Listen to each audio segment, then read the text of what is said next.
वजूद का ख्याल ही नहीं रखा।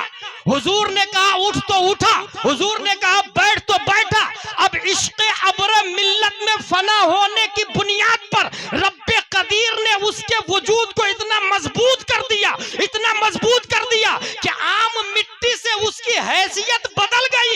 यही वजह है कि अब वो मरता है तो जमीन नहीं खाती है, बल्कि जमीन मैली नहीं होती, कफन मैला नहीं होता।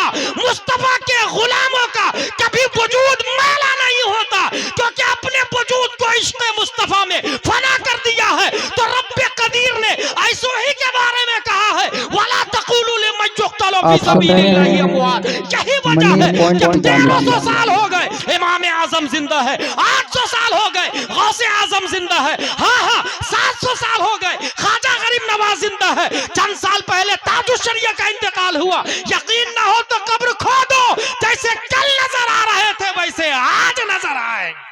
नारे तकबीर, नारे रिसालत, मसलके आला हजरत जिंदाबाद। बात आसान कर रहा हूं मैं, कोई हार्ड बात तो नहीं कर रहा हूं। जो शख्स अपने आप को इश्क़े मुस्तफ़ा में फना करेगा, और इश्क़े मुस्तफ़ा में फना करने का तकाजा क्या है? उनकी औलादों से मोहब्बत करेगा, उनके वारिसीन से मोहब्बत करेगा। आज भी 1400 साल हो गए, मस्जिद नबवी में नबी ने मिंबर पे चढ़ के जो बात बताई थी हू बहू बगैर जबर जेर पेश बदले, ये हमारे उलमा बताते हैं। 1400 साल हो गए, ये हमारे उलमा बताते हैं। तो इश्क का तकाजा ये है कि हुजूर सल्लल्लाहु ताला अलैहि वसल्लम के जो जानशीन वारिसीन और सादात इज़ाम है, अपने वजूद को, अपनी मोहब्बत, उनकी मोहब्बत दिल में लाके, इसी को आला हजरत ने कहा, ऐ इश्क तेरे सदक़े जलने से छुटे सस्ते, जो आग बुझा देगी वो आग लगाई है। मिनहा खलकनाकुम, इसी मिट्टी से हमने आपको बनाया, व फीहा नुईदुकुम, इसी में लौटाएंगे। अच्छा, अब लौटाने की कैफियत को देखते हैं। एक इंसान मरता है, घर वाले रोते हैं, और अगर बहुत बड़ा कमीना है तो अंदर से घर वाले भी खुश रहते हैं। बहुत सताता था, शराब पी के पड़ा रहता था, झगड़ा करके आता था, घर वाले भी नहीं रोते हैं। मगर एक आलिम अगर मरता है तो मौतुल आलिम मौतुल आलम, घर वाले ही नहीं, मस्जिद वाले, मदरसे वाले, गांव वाले, मुल्क वाले, दुनिया वाले रोना शुरू कर देते हैं। जाने की कैफियत अलग होती है। अब गया इंसान कब्र के अंदर, 10 एकड़ जमीन खरीदा था, बेटे की शादी में उसने क्या किया था, एक बोलेरो दे दो क्योंकि मेरा बेटा MBBS, ठीक है भाई, एक कोई अपनी नीची हैसियत वाला अल्टो दे देना भाई। सवाल ये पैदा होता है कि हम जब निकाह करते हैं तो जानते हैं इमाम साहब क्या पढ़ाते हैं, सिक्के राय जुल वक्त अलावा नानो नफका के दैन मर 7,786 या 50,786, क्या आपने कबूल किया? हाँ मैंने कबूल किया। लफ्ज देखिएगा, सिक्के राय जुल वक्त यानी जो करेंसी चल रही है, अलावा नानो नफका के, खाना पीना ये शोहर के जिम्मे है, उसके अलावा दैन महर देना होगा शौहर को। खाना पीना किसके जिम्मे है? शौहर। जूं ही कहा कबूल है, बीवी का खाना पीना मर्द पे वाजिब हो जाता है। घर भी, मकान भी, कपड़े भी, मेकअप भी, सब वही ला के देगा। लेकिन जो इंसान 5 लाख जहेज में लेकर के आया है तो वो 5 साल का खर्चा तो यूं ही लेके आया, तो 5 साल तक बीवी की कमाई खाया ना वो, तो फिर अलावा नानो नफका के कहां हुआ? बीवी की कमाई खा रहा है ना वो, तो अलावा नानो नफका के झूठा निकाह पड़ रहा हो। 5 साल के बाद बोले अलावा नानो नफका के, 5 साल की कमाई तो लेकर के आया है। और जब नानो नफका मर्द पे वाजिब है, इसीलिए कुरान शरीफ ने मर्द को हाकिम बनाया औरतों का। कुरान शरीफ में आया अर्रिजालु क़व्वामूना अलन निसा, क्योंकि वो कमाता है, वो खिलाता है। और जब बीवी की कमाई लेकर के, बीवी की तरफ से पैसा लेकर के आया, तो फिर अन्निसाउ क़व्वामा अलर रिजाल होगा। नतीजतन तबाही आती है, करप्शन होता है, डिवोर्स होते हैं, तलाक हो जाती है, झगड़े होते हैं। इसलिए ओरिजिनल मर्द वो है जो जहेज में बीवी के अपने ससुर से पैसा नहीं लेता है। जिसने पैसा लिया समझ जाए ओरिजिनल मर्द नहीं हो, क्योंकि मर्दानगी ये है कि मैं खिलाऊंगा, तू घर की जीनत मत, मैं बाहर खूनो पसीना बहा करके हलाल की कमाई लाऊंगा और मैं तुझे खिलाऊंगा, तू घर में के अंदर रहेगी। ये एक मर्द की गैरत होती है। वो भी आनुईदुकुम, खूब पैसे लिया, बिल्डिंग बनाया, अब जा रहा है। भाई साहब सब जानते हैं कि खाली हाथ जाता है, कोई कुछ लेके जाता है। गुलसिता में गालिबन आया, सिकंदर ने कहा था मेरे हाथ दोनों कफन से बाहर कर देना। क्यों भाई, क्यों बाहर कर देना? बोले ताकि दुनिया को पता चल जाए पूरी दुनिया का राजा था मैं, मगर गया मैं खाली हाथ गया। शेख सादी ये भी कहते हैं जहां है बिरादर नमानत बकस, दिल अंदर जहां आफरी बंदोबस्त, मकुन तकिया बर मुल्क दुनिया व पुष्ट के बिसियार कस चूतू परबरद व कुछ। तुझ जैसे हजारों लोग इस जमीन पे परवरिश पाए हैं और जमीन सबको खा गई। इसलिए दिल लगाना है तो जिसने जमीन बनाई उस खालिक से दिल लगा, जिसने जमीन बनाई उस जाते गिरामी से दिल लगा। इंसान तन्हा खाली हाथ जाता है, मगर यहीं पर आला हजरत रदी अल्लाह ताला अन्हु फरमाते हैं कि हर शख्स खाली हाथ नहीं जाता है।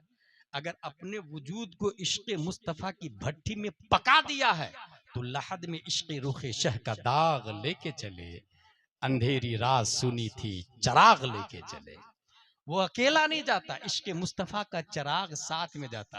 मरने वाले से सवाल, मन रब्बुका, हु इज योर लॉर्ड, मा दीनुका, व्हाट इज योर रिलीजन, मा कुंत तक़ूलु फी हक़्क़ि हाज़ा रजुल, व्हाट वो सेइंग अबाउट दिस मैन, इस मर्द के बारे में क्या कहते थे। पास्ट कंटिन्यूअस, प्रेजेंट का लफ्ज नहीं आता, कहते थे, माजी इस्तिमरारी हमारे उलमा जानते।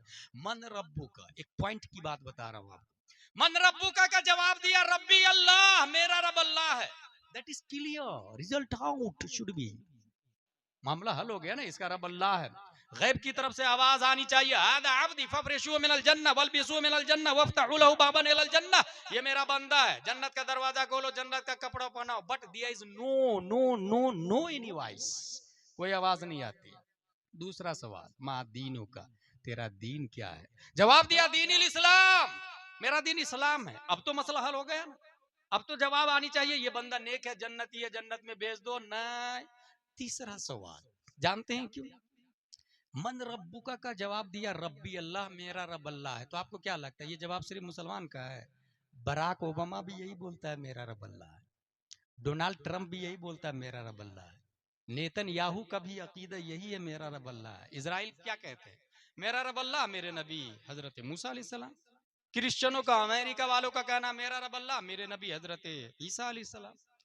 इसलिए अल्लाह ने इन दोनों को छांटने के लिए दूसरा सवाल रखवाया, यहूदी तो नहीं है तू, नसरानी तो नहीं है तू, माँ दीनों का, तेरा दीन क्या है? जवाब दिया दीन इस्लाम। नहीं, मैं यहूदी नहीं, नसरानी नहीं हूं, मैं मुसलमान हूं। अब तो बात आउट हो जानी चाहिए कि ये बंदा मुसलमान है, इसका रब अल्लाह है। मगर नहीं, क्योंकि हमारा रब जानता है कि मेरा दीन इस्लाम है। ये सिर्फ मुसलमान थोड़ी बोलता, ये शिया भी बोलता है, ये राफजी भी बोलता है, मोतजिला भी बोलता है, खवारिज भी बोलता है, वहाबी भी बोलता है, मुनाफिक भी बोलता है, देवबंदी भी बोलता है, अहले हदीस बोलता है। रब ने इसको भी छांटने के लिए तीसरा सवाल रखवाया, मा कुंता तक़ूलु फी हक़्क़ि हाज़ा रजुल, नबी के बारे में क्या कहते थे? क्या ये कहते थे कि नबी मर के मिट्टी में मिल गए, या फिर ये कहते थे तू जिंदा है वल्लाह, तू जिंदा है वल्लाह? नबी के बारे में क्या कहते थे? पीठ पीछे का इल्म नहीं है, या फिर ये कहते थे तुझ पर किताब उतरी तिबियाना लिकुल्लि शै, तफसील जिसमें मा अबर व मा गबर की है। इस नबी के बारे में क्या कहते थे? तीसरा सवाल, आप यकीन जान ले, ये तीसरा सवाल जो होगा ये वही देगा जो नबी को पहचानेगा। मैं आपके बारे में पूछूं कि हुजूर अब्र मिल्लत को आप लोग जानते हैं, तो पहचानेंगे तब ना कहेंगे कि हाँ ये हमारे पीर साहब है, ये हमारे मुर्शिद है, ये अल्लाह के मुकद्दस वली है, हमने इनकी खलवत व जलवत देखा। जो पहचानेगा वही शख्स बोलेगा ना, जो नहीं पहचानेगा वो बोलेगा हाँ हाँ लादरी, मुझे नहीं मालूम। अब सुन्नी नबी को पहचानेंगे, इसकी क्या दलील है? Today I will proof, yes I have proof, हमारे पास है ना दलील। हुजूर सल्लल्लाहु तआला अलैहि वसल्लम फरमाते, मन सल्ला अलैया यौमल जुमुअह औ लैलतल जुमुअह क़दल्लाहु लहु मिन हाजा 70 मिन हवाइजिल आखिरह व 30 मिन हवाइजिद दुनिया थुम्मा युवक्किलुल्लाहु बिज़ालिका मलका इला आखिर व युखबिरुनी मन सल्ला अलैया बिइस्मिही व नसबिही इला अशीरतिही। जिसने जुमा के दिन, गौर कीजिएगा, या जुमा की रात नबी पर सलातो सलाम पढ़ा। और ईमानदारी से बताए, पूरी दुनिया में जुमा में खड़े होकर सलातो सलाम सुन्नी पढ़ता है या देवबंदी पढ़ता है? सुन्नी पढ़ता। अब हदीस में भी जुमा का लफ्ज आया है। जिसने जुमा के दिन सलातो सलाम पढ़ा, अल्लाह ताला 100 हाजतें पूरी फरमाता, 70 आखिरत की जहां सब हाजतमंद होंगे, 30 दुनिया की। फिर अल्लाह एक फरिश्ता को मुतय्यन फरमाता, वो फरिश्ता दुरूद शरीफ लेके नबी की बारगाह में जाते हैं और क्या कहते हैं, वयुखबिरुनी मन सल्ला अलैहि बिइस्मिही। वो फरिश्ता नबी को आके ये कहते हैं, या रसूल अल्लाह, फॉर एग्जाम्पल ये फतहा का आदमी है, इसका नाम ये है, इसके बाप का नाम ये है, इसके दादा का नाम ये है, इसके परदादा का नाम ये है, इसके लकड़दादा का नाम ये, इसके छकरदादा का नाम ये, इसके हकरदादा का नाम ये, क्योंकि इसमें ही वो नसब ही इला अशीरत ही का लफ्ज आया हदीस में। उसका नाम, उसके बाप दादा का नाम, इला अशीरा, खानदान दर खानदान का नाम। अब अगला जुमला सुने, नबी क्या फरमाते हैं, वो उसब्बितहु इंदी फी सहीफतिन बैदा, मैं उस नाम को सफेद रजिस्टर में महफूज कर लेता हूं, उस नाम को सफेद रजिस्टर में महफूज कर लेता हूं। अब भाई साहब, नबी के पास एक रजिस्टर है, उसमें उस आदमी का नाम लिखा हुआ है जो जुमा के दिन सलातो सलाम पढ़ा। मैं अपनी तरफ से नहीं बोल रहा, हदीस शरीफ, उस आदमी का नाम लिखा हुआ जो जुमा में सलातो सलाम पढ़ा। अब मुर्दे से पूछा जा रहा, मा कुंत तकुलु फी हक़्क़ि हाज़ा रजुल, इस मर्द के बारे में क्या कहते थे? और उस मर्द के हाथ में रजिस्टर है जिसमें उसका नाम लिखा हुआ है। बईद नहीं है, नबी ये फरमा दे, नकीरैन, तुम इनसे ना पूछो मैं कौन हूं, मुझसे पूछ लो ये कौन है। बंदा आजाद शुदा है, ये हमारे दर का कैसा लेते हो हिसाब, इस पे तुम्हारा क्या है? फिर मुझे दामन अक़दस में छुपा ले सरवर और कहे चलो हटो, इस पे तकाजा क्या है? क्या कहना भाई? नारे तकबीर, नारे रिसालत, मसलके आला हजरत। वाह वाह वाह वाह, सुभान अल्लाह। लॉजिकली स्पीच दे रहा हूं भाई साहब, कॉमन सेंस। तीनों सवाल का जवाब दे दिया।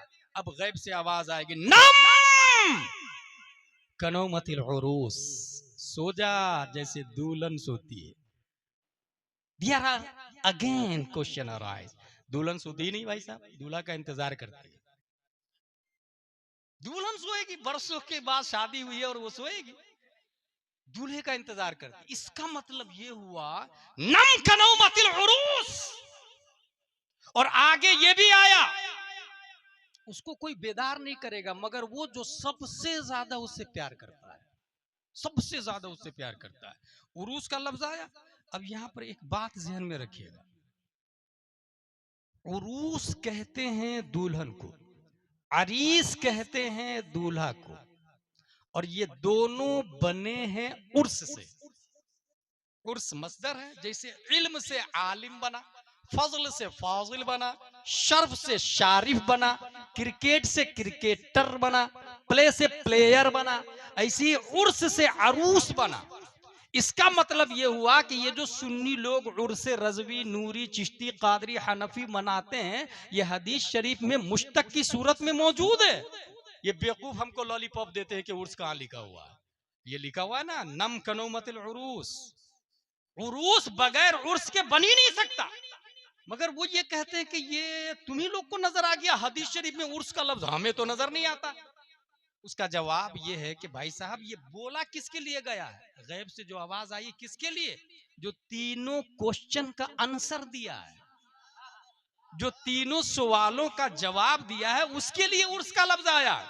अब बात समझ में आई अशरफ अली थानवी का उर्स क्यों नहीं होता, क्योंकि तीनों सवालों का जवाब नहीं दिया उसने। रशीद अहमद गंगोही का उर्स नहीं होता, कासिम नानवतवी का उर्स नहीं होता, खलील अहमद अम्बेडवी का उर्स नहीं होता, ताहिर गयावी का उर्स नहीं होता। उर्स होता है गौसे आजम का, तीनों सवालों का जवाब दिया है। उर्स होता है ख्वाजा गरीब नवाज का, तीनों सवालों का जवाब दिया है। उर्स होता है आला हजरत का, तीनों सवालों का जवाब दिया है। उर्स होता है मुफ्ती आजम का, तीनों सवालों का जवाब दिया है। उर्स होता है ताजुल शरिया का, तीनों सवालों का जवाब दिया है। पता ये चला, जिनका उर्स होता है वो जन्नती है, जिनका उर्स नहीं होता है, जो हुर्मत का फतवा लगाते हैं, वो मुर्दा और जहन्नमी है। नारे तकबीर, नारे रिसालत, फैज़ाने आला हजरत, मसलके आला हजरत। अच्छा, उर्स होगा कैसे ये भी सुन ले। मिन्हा खलकनाकुम व फीहा नुईदुकुम की बात चल रही है। उर्स के अंदर एक बात ध्यान में ये रखिएगा, उर्स में अगर ढोल ताशे बाजे गजेरी जुआरी भंगेरी शराबी ये लोग आके अगर उर्स मना रहे हैं तो समझ जाइए ये चीटर है, ये कुछ गड़बड़ी कर रहा है, इस्लाम के खिलाफ है ये।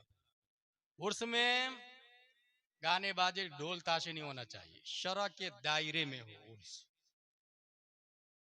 कवाली नहीं होनी चाहिए। और साहिब उर्स की जो सिफत बताई गई है वो ये कि वो मुतशर्रे हो, और अगर खातून है तो वो पर्दे का एहतिमाम करती है, अमानत में खयानत नहीं करती है। अच्छा, पर्दे का ये हरगिज मतलब नहीं है कि पूरा चेहरा छुपा हुआ है मगर बातों 100 से ज्यादा कर रही है, 100 से ज्यादा लोगों से बातें कर रही है। पर्दे का ये हरगिज मतलब नहीं है कि चेहरा तो आज तक किसी ने नहीं देखा।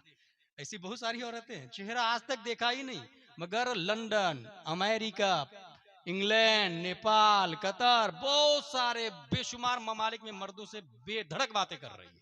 समझ जाइए पर्दे के नाम पे बेवकूफ बना रही है, क्योंकि चेहरा छुपाने से ज्यादा वाजिब है, फर्ज है आवाज छुपाना, क्योंकि सौतुल मरअह ऐज़न हरामुन, औरत की आवाज भी औरत है, ये साबित है शरअ शरीफ से, औरत की आवाज भी औरत है।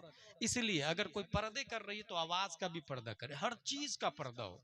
कितना पर्दा करना चाहिए, यहाँ वमिन्हा नुखरिजुकुम पर मैं आ रहा हूँ, वमिन्हा नुखरिजुकुम तारतन उखरा, हम आपको इसी मिट्टी से निकालेंगे। हदीस शरीफ के अंदर आया सब नंगे उठेंगे, सब नंगे उठेंगे, फतहा में भी सब नंगे उठेंगे, पूरी दुनिया में सब नंगे उठेंगे। फतवा रज़विया शरीफ में सबसे पहले जिसको कपड़ा दिया जाएगा वो हजरत इब्राहिम अलैहिस्सलाम है। कौन है वो?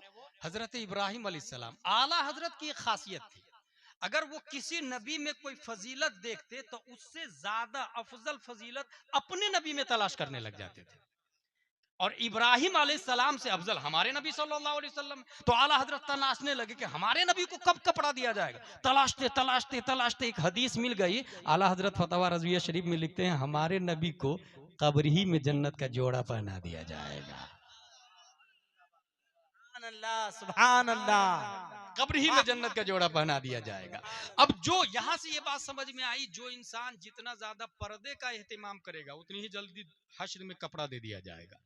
अब वो औरतें जो कम कपड़ा पहनती है उसका क्या हाल होगा, जो कम कपड़ा पहनती है। मैंने इससे पहले कई तकरीरों में ये कहा है कि फतहा में जानवर भी नंगे पैदा होते और इंसान भी नंगा पैदा होता है। बड़ा होके जो कपड़ा न पहने वो जानवर है, जो कपड़ा पहन ले वो हजरत इंसान है। सही बोलना। खाना दोनों खाते हैं, इंसान भी जानवर भी। हलाल और हराम की तमीज न करे वो जानवर है, और जो हराम को लात मार के सिर्फ हलाल हलाल खाए वो हजरत इंसान है। क्या कहना है? प्यास दोनों को लगती है, जानवर को भी इंसान को भी। नापाक को छोड़ करके सिर्फ पाक पानी पिए वो हजरत इंसान है, और जो पाक नापाक दोनों पी ले, जैसे शराब पीने वाला, शराब नापाक है, अब जो शराब पीता है वो नापाक पीता है, वो इंसान थोड़ी है, वो जानवर है, वो इंसान नहीं। इसीलिए जब अक्ल खत्म हो जाती है तो वो जानवरों की सी हरकतें करने लग जाता है। उलाइका कल अनआम बल हुम अज़ल, उससे भी ज्यादा गुमराह हो जाता है। दोनों नंगे पैदा हुए, दोनों को भूख लगती, जानवर को भी इंसान को भी। एक और बात बता दूं, दोनों पेशाब करते हैं, जानवर भी इंसान भी। खड़े खड़े कहीं भी शुरू हो जाए उसे जानवर कहते हैं, और जो बैठकर खलवत में पेशाब के बाद पानी ले उसे हजरत इंसान कहा जाता है। अब इससे ये समझ में आया जो औरत जितना कम कपड़ा पहनती है मैदान महशर में उतनी ही देर से कपड़ा दिया जाएगा, और वहां दादा परदादा लकर दादा सब अरबों के बीच में वो नंगी होगी। सोचे अगर उस रुसवाई से माँ और बहनें बचना चाहती है तो आज पर्दा करे, और इसकी दलील है मेरे पास। अल्लाह ने एक खातून के लिए स्पेशल पर्दे का एहतमाम फरमाया है मैदान महशर में, एक खातून के लिए। और उसकी वजह क्या है? उसकी वजह यह है कि उस खातून ने दुनिया में पर्दे का एहतमाम किया है, और इतना पर्दे का एहतमाम किया है कि आला हजरत फरमाते हैं, जिनका आंचल न देखा महो महर ने, उस रिदाए नजाहत पे लाखों सलाम। और उसी खातून का खून हुजूर अपने मिल्लत के बदन में गर्दिश कर रहा है। अल्लाह तबारक व तआला इनका साया हम पर दराज फरमाए। वो खातून है। एक इंसान अगर यहां से 5 की स्पीड में वॉकिंग करता हुआ जाए, आप पहचान लेंगे खालिद साहब जा रहे हैं। और अगर 50 की स्पीड में जाए, पहले सोचेंगे आप कौन गया, हाँ हाशिम साहब गए, देख लिया मैंने। और अगर वो 200 की स्पीड में अपाची से आपके सामने से गुजर जाए, confused, can't understand who is crossed me, कौन गुजरा बता नहीं पाएंगे आप 200 की स्पीड में। और अगर 500 की स्पीड में हो, और सबसे ज्यादा स्पीड किस चीज की है? रोशनी की। सूरज की रोशनी 8 मिनट कुछ सेकंड में धरती पे पहुंचती है। ये साइंसदानों ने बताया सबसे ज्यादा तेज रफ्तार रोशनी है। उस खातून के बारे में हदीस शरीफ में आया है कि मैदान महशर में अल्लाह तबारक व तआला बिजली की रफ्तार में उस खातून को गुजारेगा। बिजली की रफ्तार में, तो यूं ही नहीं दिखेगी, नहीं दिखेगी ना। उसके बाद दूसरा पर्दे का एहतमाम है कि 70,000 हूरे चारों तरफ से घेरी रहेंगी उसको, उसके बीच में वो खातून जाएगी। 70,000 हूरों के बीच में। सिर्फ यही नहीं, 70,000 हूर है, बिजली की रफ्तार है, यूं भी नजर नहीं आती। उसके बावजूद रब ने लोगों को, ताकि पता चल जाए कि ये कौन जा रही है, निदा आएगी, या अहलल जमई नक्किसू रूसकुम गुद्दू अबसारकुम हत्ता तमुर्र फातिमा बिन्त मुहम्मदिन सल्लल्लाहु अलैहि वसल्लम फतमुर्र मअहा 70,000 जारिया मिन अल हूरिल ईन कमर्रिल बर्क। ए हश्र वालों, अच्छा हश्र वालों का लफ्ज आम है, ये नहीं आया कि फासिको फाजिरो शराबी, वो नहीं, हश्र वालों यानी ए नबियो रसूलो आप भी, गौस आप भी, अबताल आप भी, उलमा आप भी, फजला आप भी, नुकबा आप भी, मुदला आप भी, सब के सब अपने सर को झुकाओ, आंखों को बंद करो, क्योंकि फातिमा बिनते मोहम्मद की सवारी जाने वाली है। सवाल पैदा होता है, इतना ज़ेड सिक्योरिटी का इंतजाम मशीयत इलाही की तरफ से क्यों है? ताकि दुनिया को पता चल जाए आदम से लेकर कयामत तक सबसे ज्यादा अपने बदन को किसी ने छुपाया है तो वो हसन हुसैन की मां, नबी की मुकद्दस शहजादी हजरत फातिमा ज़हरा है। यहीं से मिजाज मिल गया कि फतह की औरतें अगर अपने बदन को छुपाएगी तो मेरी अकीदत कहती है फातिमा ज़हरा के पीछे पीछे रब्बे कदीर उनके लिए भी पर्दे का एहतमाम करवा देगा। क्या कहना है? नारे तकबीर, नारे रिसालत, सरकारे मदीना कॉन्फ्रेंस। लिहाजा मुतशर्रे अगर होगा इंसान तो उनका उर्स होता है। वो मिन्हा नुखरिजुकुम, इंसान उठा, शफात होगी। शफात का मरहला में हमारे उलमा, मस्जिद के बारे में एक बात बताऊं आप लोग को, मुझसे अच्छी तकरीर आपकी मस्जिद के इमाम साहब करते हैं। क्यों? इसलिए कि मैं एक तकरीर कई जगह कर लेता हूँ और नजराना भी माकूल मिलता है मुझको। मगर मस्जिद के इमाम साहब हर जुम्मा नई नई तकरीर करते हैं, क्योंकि पब्लिक सेम है ना, वहीं पर वही पब्लिक, हमारी पब्लिक बदल जाती है, सामीन बदल जाते।